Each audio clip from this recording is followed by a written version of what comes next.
সকালবেলা কোনো দিনও ওঠা হয় না, তো তাই কোনো দিনও শিউলি ফুল পাই না। ঘরের সামনে, বাড়ির সামনে যে রাস্তার মোড়টা আছে, তো ওই জায়গাটায় না বিশাল বড় একটা শিউলি ফুল গাছ আছে, এই পাশের বাড়ির জমির ওদের। তো আজকে দেখি সবাই ফুল নিয়ে চলে যায় সকালবেলায়, আমার তো আর ওঠা হয় না, আমি তো একটু বেলা করে উঠি, কোনো সময় ফুল পাই না।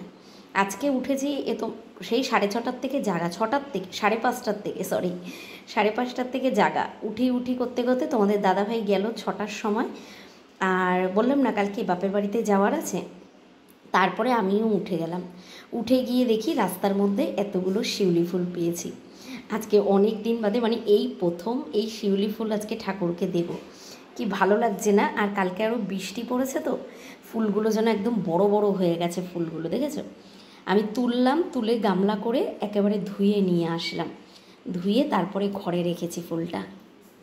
এখন এখানে রেখে দেব, পরে আমাদের যা ফুল সেগুলোকে তুলে একেবারে ফুলের জায়গায় রাখবো। এখনও ব্রাশ ট্রাশ কিচ্ছু করিনি, বাজে এই 7টা মতো বাজে। তোমাদের দাদাভাই চলে যাওয়ার পরে আমি আবার ঘুমিয়ে পড়েছিলাম, তারপরে আবার ওর ফোনেই ঘুমটা ভাঙলো। শোকেসটা আমাদের বাড়িতে আনছে না, শোকেসটা দিদিদের বাড়িতে দিয়ে দিয়েছি।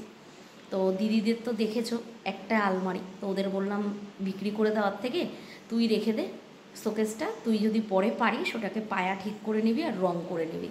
তো দিদিকে দিয়ে দিলাম, দিদির বাড়িতেও শোকেসটা নামিয়ে দিয়ে এখনই সোফাটা নিয়ে আসবে। তোমাদের দাদাভাই আবার ফোন করলো যে তুমি উঠে পড়ো, জায়গায় যদি কিছু থাকে সেগুলো সরাও, আমরা সোফাটা নিয়ে আসছি। তো সেই কারণে আবার উঠে গেলাম, উঠে গিয়ে দরজা খুলে দরজার সামনেটায় বসেছি, তারপরে তাকিয়ে দেখি রাস্তার সামনে কত শিউলি ফুল, সেগুলোকে তুলে এনে এই জলের মধ্যে ভালো করে ধুয়ে রেখে দিলাম। বেশ ভাল লাগে না? পুজোর আগে দিয়ে শিউলি ফুল দিয়ে পুজো দিতে খুব ভাল লাগে। আমি তো এই বছর গাছ লাগিয়েছি, আশা করি সামনের বছর আমার ছাদের ওপরে গাছে শিউলি ফুল ফুটবে। তো যাই হোক, চলো তোমাদের দাদাভাই আসুক, আমি এখন বাথরুমে যাব, মুখ চুখ ধোবো, ফ্রেশ হব, তারপরে তোমাদের দাদাভাই সোফাটা নিয়ে চলে আসলে তারপরে চা খাবো। কালকে শুয়েছি অনেক রাত্রিবেলায়, প্রায় 1:45 বাজে। তারপরে আজকে 5:30টায় অ্যালার্ম দিয়েছিলাম, 5:30টায় জেগে গেছি। তারপরে ওই উঠি করতে করতে তোমাদের দাদাভাই উঠলো 5:45টার সময়। তারপরে ও ব্রাশ ট্রাশ করে চলে গেল, তাও এখনও বাড়িতে আসবে, এই 7:10-15 মতো বাজে, এখনও বাড়িতে আসবে। ও জিনিসটা রেখে দিয়ে আবার কাজে যাবে। আর দাঁড়াও তোমাদের দেখাচ্ছি, দেখো কালকে এই ওয়ালটায় টিভিটা লাগানো হয়েছে রাত্রিবেলায়। তোমরা সবাই বলেছিলে এই ওয়ালটায় লাগাতে, এই ওয়ালটায় টিভিটা লাগালে না, দেখেছো আমার দরজার জায়গাটা কত ছোট, এই দেখো দরজার জায়গাটা কত ছোট, দেখো এখানে সোফা পেতে আর এই দেয়ালটায় যদি টিভি লাগাই না, আসতে যেতে ওই পাশের গেটটা দিয়ে যখন ঢুকবো, আসতে যেতে শুধু টিভির মধ্যে বাড়ি খাবো, কারণ টিভি তো দেয়াল থেকে অনেকটা সামনের দিকে বেরিয়ে থাকবে। তো সেই কারণে এই দেয়ালটায় লাগানো হয়েছে। সোফাতে বসে দেখতে একটু কষ্ট হবে ঠিকই, ওই ছোট্ট ঘরে একটু মানিয়ে নিতে হবে, আর কিছু করার নেই। দেখা যাক, যদি এখানটায় সোফাটা পেতে আলুর ঝুড়িটা সরিয়ে দিয়ে যদি এখানে ফ্রিজটা রাখা যায়, দেখছি কি করা যায়। আগে সোফাটা আনুক, জায়গা মতো পাতি। তো টিভিটা এখানে রেখেছি, খারাপ লাগছে না, ভালোই লাগছে। আর এই জায়গাটা তো ফাঁকা রেখেছি, কালকে তোমাদের বললাম না ফ্রিজ এখানটা আনতে পারবো না, যদি খাবার টেবিল আনি বা কেউ আসে বসে খাওয়া দাওয়া করি ঠরি, তো সেই কারণে একটা জায়গা তো ফাঁকা রাখতে হবে, ঘরের ভেতর তো কোনো জায়গা নেই, তো এই জায়গাটা সেই কারণে ফাঁকা রেখেছি। আর যেহেতু হাত ধোয়ার জায়গা, বাথরুমটা ওই দিকের দরজাটা কোনো রকমভাবে আটকানো যাবে না, বুঝেছো? তোমরা অনেকেই বলেছো না যে এই জায়গাটায় আলনা এনে রাখতে, এখানে হবে না। দেখেছো আমার জায়গার প্যাচেস অনেক ছোট, যতটা তোমরা ভাবছো ততটা না, চাইলেও ইচ্ছা মতো কিছু রাখা যায় না। এই দেখো জলের ফিল্টারটা এখানেই রাখতে হবে, তো এখানে সুন্দর করে একটা কাপড় দিয়ে টুলটাকে ঢেকে দিয়েছি। কালকে রাত্রিবেলা এই শোকেসটা পুরো ঝেড়ে ঝুড়ে পরিষ্কার করেছি, এখানে মেয়ের বই খাতা রাখার জায়গা করে দিয়েছি, আর এই ওপরটায় ওই ফুলদানিটা রেখেছি, আর টুকিটাকি জিনিস রেখেছি। ঠিক আছে, চলো তোমাদের দাদাভাই আসুক, তারপরে আবার দেখাচ্ছি সোফাটা কিভাবে পাতি।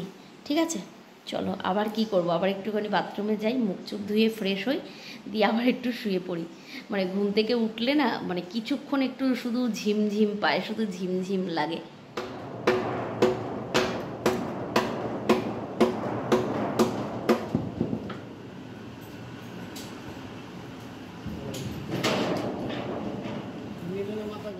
দিদিদের বাড়িতে শোকেসটা নামিয়ে দিয়ে জামাইবু আবার আমাদের বাড়িতে এসছে, কারণ জামাইবু ভালো করে জানে তোমাদের দাদাভাই একা কিছুই করতে পারবে না। ও শুধু কী বলতো মুখের আওয়াজই আছে, কিন্তু ঘরের বাড়ির কাজকর্মের দিকে কিচ্ছুতে ও নেই, বুঝেছো?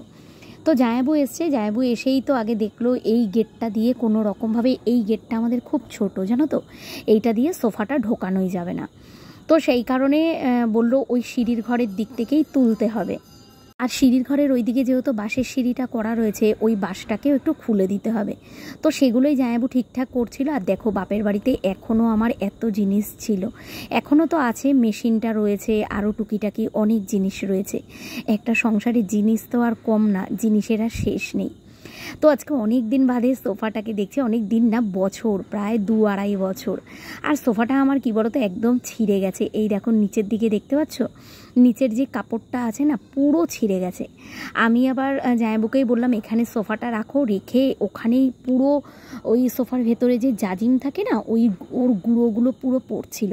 আমি আবার জামাইবুকে বললাম তুমি ওটাকে একদম বাইরের থেকেই ছিঁড়ে দাও, কারণ ওই জায়গাটাতে একটা নতুন করে পরে কাপড় লাগিয়ে দেওয়া যাবে। তো জামাইবু বললো ঠিক আছে, তুই একটা বিছানার চাদর টাদর ছেঁড়া কিছু রাখবি, আমি এসে ওটাকে ঠিক করে দেবো। তো দেখো এই দরজাটা দিয়ে আরামসে কিন্তু সোফাটা ঢুকে যাচ্ছে। আর ভাবতেই তো পারিনি যে সোফাটা পাতার পর এতটা জায়গা থাকবে, তোমাদের আমি পরে দেখাচ্ছি।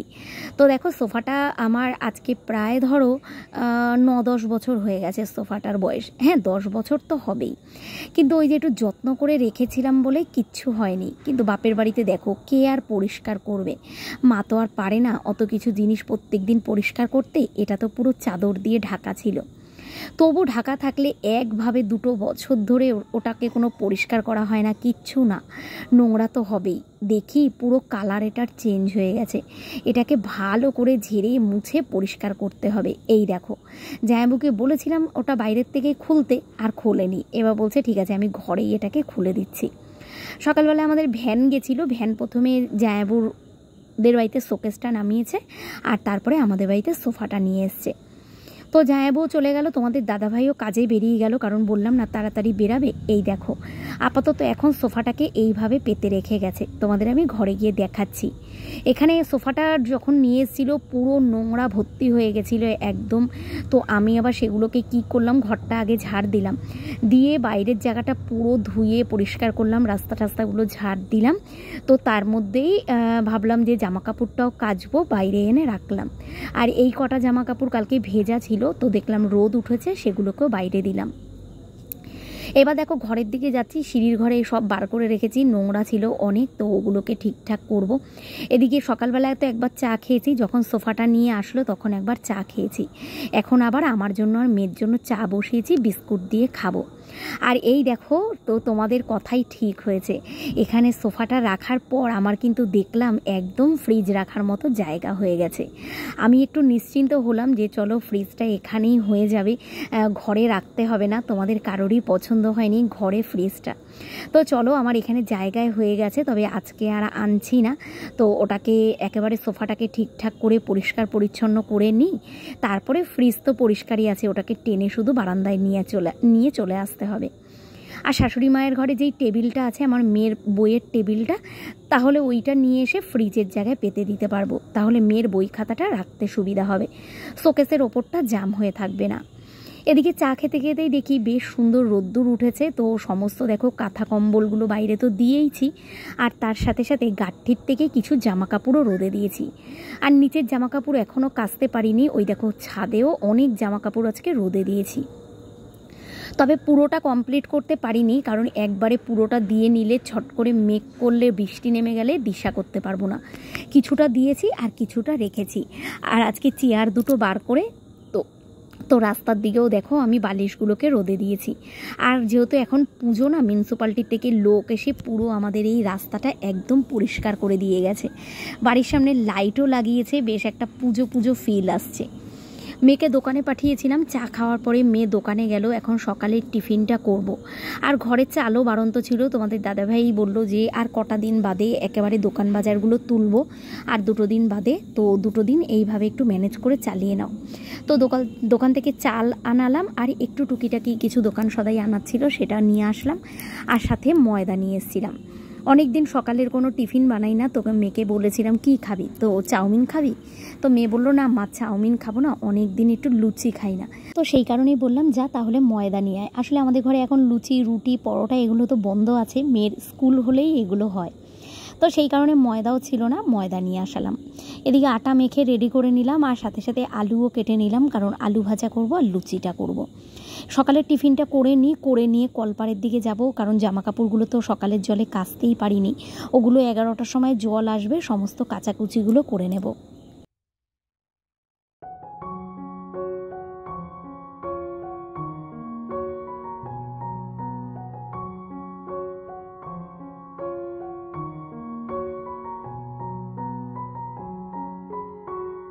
শ্রম করতে না কটা দিন ধরে শরীর পুরো ক্লান্ত হয়ে গেছে, জানো না, ইচ্ছে আর করছে না কাজ করতে, তবু করতেই হবে। ঘর বাড়িগুলোর যা অবস্থা হয়ে আছে এগুলোকে সব গুছিয়ে তো তুলতে হবে। শাশুড়ি মায়ের ঘরটা তো দেখালে তোমরা অবাক হয়ে যাবে, ওই ঘরটার যা অবস্থা। আমি সমস্ত জিনিস এদিকে বার করে আনছি, কাঁচা ধোয়া করে পরিষ্কার করে তুলছি, মুছে পরিষ্কার করে তুলছি, কিন্তু ওই ঘরটা পুরো নোংরা হয়ে আছে। ওটাকেও আমি এদিকে সব জিনিস সেট হয়ে যাবে, তো তারপরে একদিন ধরবো গিয়ে ওই ঘরটা, ওইটাও পুরো পরিষ্কার করে ঝেড়ে মুছে একদম পরিষ্কার করে রাখবো। তো টুকিটাকে আমার ওখানে এখনও কিছু জিনিস থাকবে যতদিন ঘরটা থাকবে, আর শাশুড়ি মাকেও বলেছি যদি উনি কিছু রাখে তো রাখতে পারে, কারণ ঘরটা যখন রয়েছে, কারণ আমার শাশুড়ি মা ওই চালটা রাখবে না, বুঝেছো, তো উনি অন্য টিনের চাল করবে, একেবারে পুরো টিনের সেট করে, তো সেই কারণে আমাদের বলেছে যখন উনি বলবে তখন ভেঙে দিতে। তো বলেছি ঠিক আছে, আমরাও তো ওটা রাখবো না, অসুবিধা নেই। তো যাই হোক, দেখো ওদিকে তো সেই কারণেই যাচ্ছি না, যে ঠিক আছে থাক, চলো ওইগুলো পরে করা যাবে, আগে আমার যেই কাজটা সেগুলো করব। এখন সকালের টিফিনটা করে নিলাম, এরপরে আগে খাওয়া দাওয়া করে নেব। খুব হুড়োপাড়ি করে জামা কাপড়গুলো কাচলাম, কেচে ছাদে মেলে দিয়ে এসেছিলাম।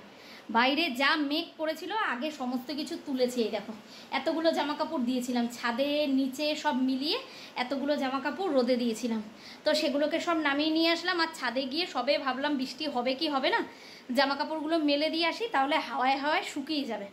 তারপরে সোফাটা এনেছে, সোফাটাকে ধরবো এটা ভেবেছিলাম, তার মধ্যেই তো মেঘ ঠেক করে গেল, ব্যাস পুরো কাজের পেনা মেরে গেল। তো যাই হোক, এখন আমি অর্ধেকের বেশি পুরো ভিজে গেছি, দেখেছো, আমি অর্ধেকের বেশি পুরো ভিজে গেছি। তো এখন একটুখানি ঘরে ঢুকলাম, একটু পাখার তলায় বসলাম, খুব অস্থির লাগছিল। হুড়োপাড়ি করে মেয়ে আর আমি দুজনে মিলে সব কিছু তুলেছি জামা কাপড়, এগুলো এখন থাক, এগুলো ভালোই গরম হয়েছে। সকালবেলার থেকে তো ভালোই রোদ ছিল, অনেক দিন বাদে আজকে বালিশগুলো গরম করেছি, রোদ্দুরে দিয়েছিলাম, চেয়ার ফাঁকা করে দিয়েছিলাম। আর বেশি জামা কাপড় নেই, অল্প কিছু জামা কাপড় আছে, ওগুলোকে একটু গরম করলেই হয়ে যাবে। ওটা আবার কালকে সকালবেলায়। আমি একটা ভালো জিনিস দেখেছি, প্রত্যেক দিন সকালবেলার থেকে ওয়েদারটা খুব ভালো থাকে, মোটামুটি 11:30 12টা বাজবে, ব্যাস রোদও চলে যাবে আর মেঘলা করে যাবে, তারপরে বৃষ্টি আরম্ভ হবে। এই কদিন তো সকাল সকাল সমস্ত জামা কাপড়গুলো কেচে দিয়েছিলাম, তাই শুকিয়ে গেছিলো।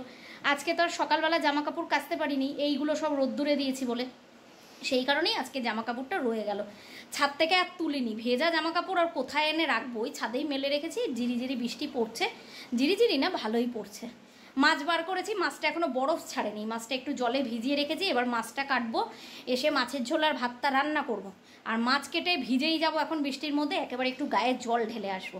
তারপরে এসে ওই সোফা যেই গাঁঠিটা আছে, সোফার যেই গাঁঠিগুলো নিয়ে এসছে ওগুলো খুলবো। ওগুলো আমি বাইরের দিকে খুলবো, কেন জানো তো, আমার বাপের বাড়িতে ছিল তো, ওর ভিতরে আমি জানি ইঁদুর থাকলেও থাকতে পারে, তো ঘরের ভেতরে খুললে ইঁদুর তো সেই আমার ঘরে এখানে সেখানে খাটের তলায় ড্রেসিং টেবিলের তলায় ঢুকে যাবে, আর আমি বারও করতে পারবো না। সেই কারণে ওই গাঁঠি এখন কোনো নাড়াচাড়া করছি না, বাইরের দিকে যদি পারি তো আজকে করব, আর না হলে কালকে। ওই গাঁঠি এখন আমি ঘরের ভেতরে কোনো মতেই খুলবো না, আর আমি ইঁদুর টিঁদুর এমনি ভয় পাই খুব। যদি এরপরে সিঁড়ির ঘরের দিকটা শুকিয়ে যায়, তারপরে একটা একটা করে গাঁঠি খুলে, ওখানে বাসন আছে আমার অনেক, ঠাকুরের বাসন আছে, সেগুলোকে মুছে ঘরে এনে রাখবো। বিকেলবেলা তোমাদের দাদাভাই আসলে বাঁকে চাদরও কেচেছিলাম, কারণ জায়াবু বিকেলবেলা আসবে। সোফার নিচটা তোমাদের বললাম না পুরো ছিঁড়ে গেছে, ওই কাপড়টা তো টেনে তোমাদের দাদাভাই খুলে দিয়েছে। আর জায়াবুকে বলেছিল তুই একটা পুরোনো চাদর টাদর রাখিস, আমি বিকেলবেলা এসে ওটার ভেতরে ব্রেক ছোট ছোট মেরে ওটাকে ঠিক করে দেবো। সেই চাদর শাশুড়ি মায়ের ঘরের দেয়ালে যেই চাদরগুলো আমার টানানো, ওখান থেকে একটা চাদর কেচেছিলাম, কেচে মেলেছিলাম, ভাবলাম যার ওয়েদার আছে শুকিয়ে যাবে, আর তো শোকাবে না। এখন কোনো কিছুর একটা ব্যবস্থা করে রাখতে হবে, যাতে বিকেলবেলা আসবে দিদি আর জায়াবু, এসে ওইটার ভেতরে পুরো ঠিকঠাক করে দেবে। চলো একটুখানি বসি, খুব গরম লাগছে, ঘেমে চেমে গেছি দেখেছো। আর জানলাও বন্ধ করে দিয়েছি, বিছানা টিছানা আজকে সবই পরিষ্কার করে ফেলেছি এদিকে। তবে ফ্রিজটা আজকে আর এখন ওখানে নিচ্ছি না, একেবারে বিকেলবেলা যাবো, সোফার কাজটা হয়ে যাক, কালকে সকালবেলায় ফ্রিজটা ওখানে নিয়ে নেব। তোমাদেরও কারোর ফ্রিজ ঘরে রাখা পছন্দ হচ্ছে না তো ফ্রিজ নিয়ে নেবো। ফ্রিজ নিয়ে এখানে আমার যে টেবিলটা আছে ওই টেবিলটা এনে রাখবো, মেয়ের বই খাতা রাখতে তাহলে সুবিধা হবে, তাহলে আর ওই শোকেসের ওপরটায় বই খাতা রাখতে হবে না। ঠিক আছে, চলো আবার যখন কাজ করছি পরে আসছি। বৃষ্টিতে ভিজলেই একটা জিনিস দেখেছি, এত মাথা যন্ত্রণা আরম্ভ হয় না, তখন আর কিচ্ছু কাজ ভাল লাগে না। সেই কালকে শাপলা নিয়ে এসেছিলাম ব্যাংক থেকে আসার সময়, দেখো আজকে একটু শাপলা ভাজা করতে নিয়েছি, এক কড়াই হয়ে গেছে শাপলা। খুব ভালো লাগে, কালো জিরে ফোড়ন দিয়ে কাঁচা লঙ্কা ফেরে এই শাপলা ভাজাটা না নুন হলুদ দিয়ে হেব্বি ভালো লাগে। আর করব মাছের ঝোল, ভোলা মাছ সেই যে নিয়েছিলাম বললাম সেই মাছটাই, ছোট ছোট ভোলা মাছ। কিন্তু অস্বাভাবিক মাথা যন্ত্রণা করছিল জানো না, বৃষ্টিতে ভিজে ভিজে যেই মাছগুলো কেটে ঘরে এসছি আর যেন শরীর পুরো ছেড়ে দিয়েছে, কাজ করতেই ইচ্ছে করছে না। রান্নাবান্না দিয়েই আজকে কোনো রকম এই অবধি ভিডিওটা শেষ করে দিয়েছি। ভাবলাম চলো আবার বিকেলবেলার থেকে আরম্ভ করব, আবার কালকে তোমাদের সঙ্গে ভিডিও শেয়ার করব। তো রান্নাবান্না এখানে দেখো সর্ষে বাটা দিয়ে ভোলা মাছটা করেছি ধনে পাতা দিয়ে, আর ওদিকে শাপলাটা ভাজা করেছি। তো এই রান্নাটা করেই তারপরে আর গ্যাস ট্যাস কিচ্ছু পরিষ্কার করিনি, সব রেখে দিয়েছি ওইভাবে। ভাবলাম চলো বিকেলবেলা উঠে করব। খাওয়া দাওয়া করে গিয়ে শুয়েছিলাম একটু, শুয়ে থেকে কখন যে ঘুমিয়ে গেছি, আর উঠেছি সেই 5:30টার সময়। তারপরে আর সেই আবার রাত্রির অবধি কাজ করতে হয়েছিল, তবে ভিডিওটা আর কিছুই করিনি। এই অবধি আজকে ছোট্ট ভিডিও করেছি, এই অবধি দিয়ে রেখেছি। চলো এরপরে আমার ভাতটা শুধু বাকি আছে, রান্নাবান্না হয়ে গেছে, 2:30 মতো বাজে। তো এবার ভাতটা নামিয়ে মেয়ে আর মা দুজনে খেতে বসে যাব। তবে ভিডিওটা আজকে এই অবধিই রাখলাম, সবাই ভালো থেকো। যদি পারি বিকেলের পর থেকে আবার ভিডিও করব, এখন তো বলতে পারিনি, যদি করব, যদি পারি কালকে আবার দেব। আজকে এই অবধিই রাখলাম, সবাই ভালো থেকো। আজকের মতো এখানেই শেষ করলাম, টাটা।